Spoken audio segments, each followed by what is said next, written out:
Hi, Nancy from resetequine here, and I just wanted to have a talk to you today on the video blog trend about something which is getting more and more commonly known about these days through, I guess, more education and more conversation about it, and it's the concept of fasciitis, or inflammation or systemic inflammation of the fascia.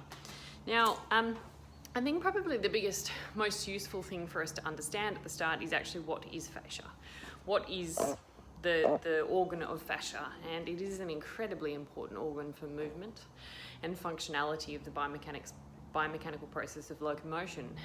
Fascia effectively is a broad term referring to the connective tissue processes of the system of the body, of the horse's body. And the fascia, the role of the fascia is to provide a tensioning perspective of the tissues. So muscles will undergo contraction and expansion. So it creates a limited bag and sac around the muscles, for example, for them to create pressure against to then allow movement to happen. The other thing that it does is it creates a limit to the movement and how much can actually occur. So it creates a pressure point so muscles cannot overflow that range of movement. I don't know if you've ever done any, I guess, butchering or preparing of meat, and you've cut that shiny, almost multicolored sac which is around the outside of the tissue, and you'll actually see the muscle almost want to come out of there. So that's the fascia of the tissue, of the muscle tissue, providing support and structure to it. It also, one of the biggest roles of fascia, as well as tension and boundary of movement, is actually creating an opportunity for sliding of movement to occur. So interstitial fluid, which is outside of in between the cells of the actual, the body that makes up the body, there's intercellular and there's intra-articular, and this is interstitial fluid. That's the lubrication effectively. And this is what allows and encourages the fascia to move. So when I'm doing this movement, I have a range of muscles connected to my bones, which then are connected to tendons, which are connected to bones. And because my ligaments are supporting my joints, the fascia is creating a tension point. And if you can see on there, when I tense up my muscles, amazingly I have them, you're actually seeing an expansion of the actual muscle tissue occurring. Now, if I also relax my hand and I put pressure just with my other hand on the tendons and the tissues and the muscles of my forearm, you'll see a flexion occurring of my wrist. And that is simply because the fascia is communicating that powerful contraction which is being created by my hand, not from my actual flexion of neurological flexion of the joint. That fascia is communicating it. Now, what happens when fascia dysfunctions, and we have potentially fasciitis, which is an inflammation of fascia? Well, what we have in that situation is we have a dysfunction of the tissue, effectively. So the fascia, which is communicating movement, is dysfunctional. Now, in many situations, fascia is a constantly evolving, healing, managed organ of the body. Now, the way that it is managed is by movement. Fascia is generating, it is turning over, it is regrowing, it is repairing all the time. It is a very collagenous tissue, so there's a lot of collagen in it. This is encouraged by various hormones in the body and cell division, effectively, to encourage reproduction and regrowth and remodeling. But one of the main components of it is allowing movement, but movement allows fascia to function correctly. So when fascia isn't moving, what it tends to do is you get a buildup of protein fuzz, it's been referred to, and I'll add a link to a very old but very good video. It does include autopsy and tissue of human autopsies, which shows and demonstrates the actual fuzzy protein connections that occur between the layers of fascia when movement hasn't occurred.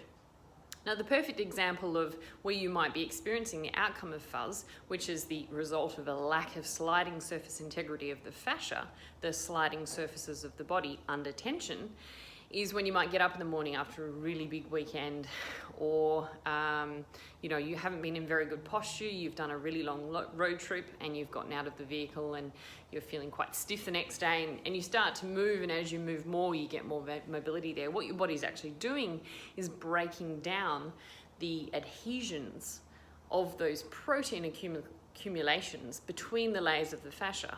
And then this is further priming. It is remodeling and also managing the fascia that is there. It's encouraging that interstitial fluid to be able to get between. It's breaking down those layers of fuzz that have accumulated. Now, when you actually have a state of perhaps inflammation in that area, generally the pain is coming from the subcutaneous nerve supply that is being provided pressure in between the layers of the fascia. Muscles don't have generally sensory nerve, as in a pain receptors within the muscle. It's on the outside of the muscle, so between the fascia, and it's not in the fascia either. It's a separate issue. Now, problems occur when you might get a pain response from this when the fascia again isn't sliding.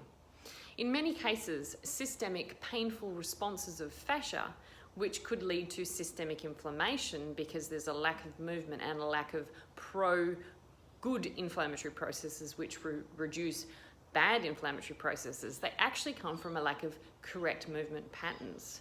And you will actually get a state of generalized pain and inflammation as a response to the body trying to remodel poor fascia functionality. If you get a continued accumulation of the fuzz or the protein accumulation between the layers of fascia from poor movement patterns, from poor movement mechanics, from being either poorly educated movement patterns, poor accumulated compensatory patterns from an existing soundness, lameness, or painful situation, or attack issue or a training issue, it will actually lead to a pro-inflammation situation. So the body trying to inflame the fascia to encourage the fascia to remodel, and you'll actually get a painful outcome because the body is saying it's uncomfortable to move, it's hard to move, I can't move, don't move, don't move, don't move. But what is actually needing to happen is more appropriate movement, and you actually get an incredibly fast response from that when the movement patterns are encouraged to happen correctly and allowed to happen correctly. So fascia is a moving, it's a moving, living, changing organ, I guess. It's not something we need to step back and go, oh, leave it alone, let it rest, set up the environment. It needs to be inflamed. It has to be allowed to move. It has to be allowed to function.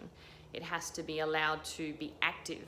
Movement is incredibly important to allow it and encourage it to actually stay healthy, be healthy, and recover.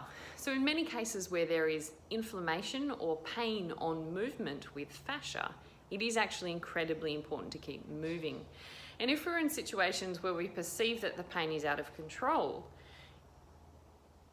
it's often ideal to seek diagnostics and actually seek an establishment of impingements on movement patterns that can then be rectified. And in all the science that we know within the human field, which is incredibly important to look at because we have a much more communicative way of understanding these outcomes that we attract. When in those cases where it is encouraged that the body systems are moved and they are kept in small movement patterns and correct movement patterns, and we're not expecting them to perform as athletes, and when we're talking about athletes that this is happening to, small correct movement patterns repetitively occurring lead down the pathway of healing from these inflammatory states and a removal of the pain states much more rapidly than prophylactic management or systemic inflammation reduction from medicaments, herbs, topical applications, and then even going down the pathway of cortisone injections. Now, this is applying to fasciitis problems when we're talking about inflammation of the fascia. When we're talking about a movement and a mobility problem where there is a situation where there is a mechanical issue with an articulating surface, that is an entirely different issue. As the outcome, for example, if you've got a horse which has a long-standing arthritic change or a conformational change that is going to place loading pressures on the supporting, tensioning systems of the body, your joint surfaces, your ligaments, your tendons, your muscles, your fascia, then you are going to be compromised in your ability to help the horse manage that naturally. And you're going to be compromised, the horse is going to be compromised in managing it naturally as well, either doing nothing in life or being an athlete, which we're expecting of them. So in those cases, you are going to have to diagnose the existing problem. Is there a change? Correctly treat it, provide the horse an opportunity of coming away from that isolated pain, and then treating it with movement to allow the body system to naturally heal itself, as it does incredibly well. Encourage the fascia to move, encourage the movement to occur in a way which is controlled and it is appropriate for the horse's level of movement and the horse's level of training and the horse's level of fitness. And keep that going. Fascia is incredibly good at managing itself. It's so good at healing. There are some perks. In some cases, when you're a female horse, you're going to actually generate fascia more rapidly than a male horse. Estrogen is incredibly good at assisting the collagen laydown, so that this does help the process. So just to think something, again, that's another piece of information that helps us be encouraged towards the idea of movement is healing. Movement is incredibly important. We are made to move, the horses are made to move. That's why we're not, choosing the plastic horse out the front of Horseland to actually compete on and be athletic on. Horses are made to move. They are flight animals. They naturally are found on large plains, and they're grazing, and all of those activities undertake movement. We are made to move as well. There is nothing static about a biological system. So just something to think about. Think movement rather than less movement. Keeping horses in work with fascia-related problems is incredibly imperative for long-term rectification of the issue. Recovering the horse through a lack of movement always leads to a recovery to prepare the horse towards a lack of movement, and that's not what we generally use them for. So fascia is an active system that needs to keep moving. Something to keep in mind. All right, that's it from today. Bye.